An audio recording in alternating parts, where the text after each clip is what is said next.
All right, let's jump right in. When you think about the worst things that happen inside prisons, your mind probably goes to chaos, right?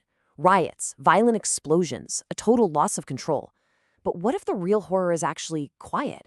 What if it's organized, documented, and just part of the daily routine? Today, we're going to explore how some of the most brutal acts aren't accidents, but are actually part of a calm, repeatable process. And this quote, it just nails it, doesn't it? It completely flips the script on how we think about institutional cruelty.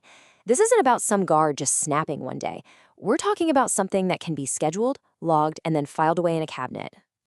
So our minds immediately go to chaos, a riot, a total breakdown of the system. But the terrifying reality we're looking at is that the brutality is the system. It's the engine humming quietly in the background with all the right forms filled out, all the procedures followed to the letter, even when the result is someone's death. So, how does this actually play out? To really get it, we need to look at a specific case. Let's start in a modern American jail and talk about a man named Darren Rainey and how a so-called disciplinary action became a death sentence. So who was Darren Rainey? It's so important we start here. He was 50 years old and he was living with a severe mental illness, schizophrenia. Now, within the prison, the system didn't see a man with a medical condition that needed care. It saw a problem. He was just labeled difficult and non-compliant. And that label, well, it would end up being fatal. And this is where it gets really, really disturbing. On the day he died, Rainey was put through something called a disciplinary shower. Look at these steps. An inmate is labeled non-compliant. He's put in a sealed stall. Guards control the water from the outside. Witnesses said it was scalding hot. Rainey was screaming for them to stop, and they just waited. And when it was over, the incident was logged. It's all so neat, so procedural. And the result of that procedure, when they finally opened the door, Darren Rainey was dead. His skin was literally peeling off his body. This quote just slams that cold, bureaucratic process right up against the horrifying reality of what it did to a human being. But honestly, this might be the most chilling part of the whole story.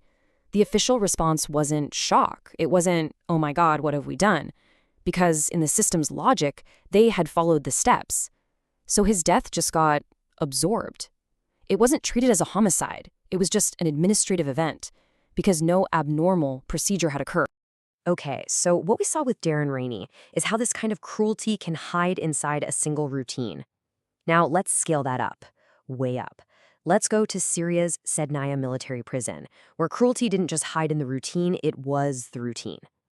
On the surface, Saydnaya looks like a prison, but that wasn't its real function.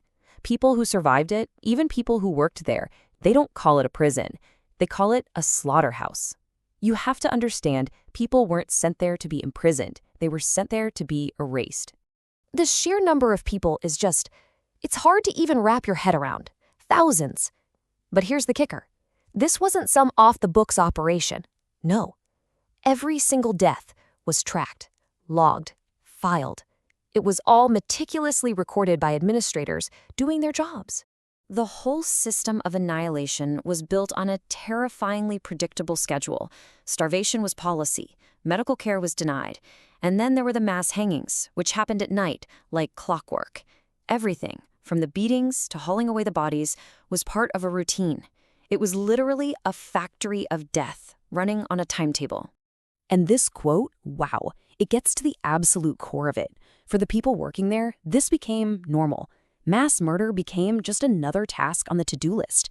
The unimaginable horror just became another part of the weekly rhythm. So we've seen it on a small scale in Florida and on an industrial scale in Syria. The big question is, how? How is this even possible? How do regular people become part of something so awful? Let's break down the mechanics. And that's the question, isn't it?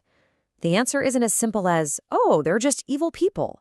It's way more complicated and, frankly, way scarier than that. The answer is found in how these places are structured to strip away personal responsibility. It really all comes down to this one powerful idea: distance. First, there's physical distance. Think about the guard controlling that scalding water from outside the stall, never feeling the heat himself. Then, psychological distance. You break a horrible act down into tiny little steps, signing a form, locking a door, so nobody feels like they're the one pulling the trigger. And finally, moral distance. Uniforms, ranks, procedures. It all makes it so you're not a person hurting someone, you're just an employee following orders. And language is the fuel for this whole engine. It's how you dehumanize people. In Darren Rainey's case, his schizophrenia wasn't a medical condition. It got twisted into non-compliance, a behavioral issue, something to be disciplined. So when someone is screaming, literally crying out in pain, a system like this doesn't hear pain, it hears resistance. The person's suffering becomes an obstacle that the procedure needs to overcome.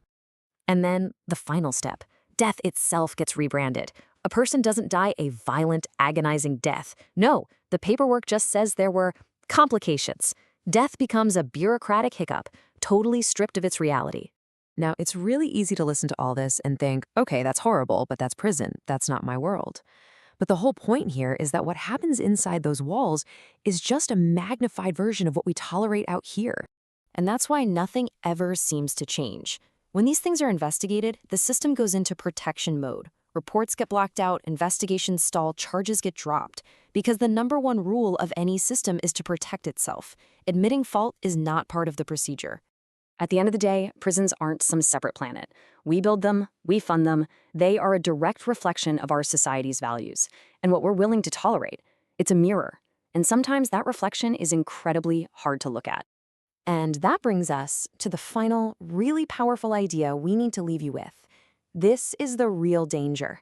It's not the monster in the shadows, it's the evil that fits neatly on a clipboard. Because once you can turn human suffering into a piece of paperwork, it stops looking like a crime. And when that happens, it becomes permanent. So the question is, how do we learn to see it? And once we do, what are we supposed to do about it?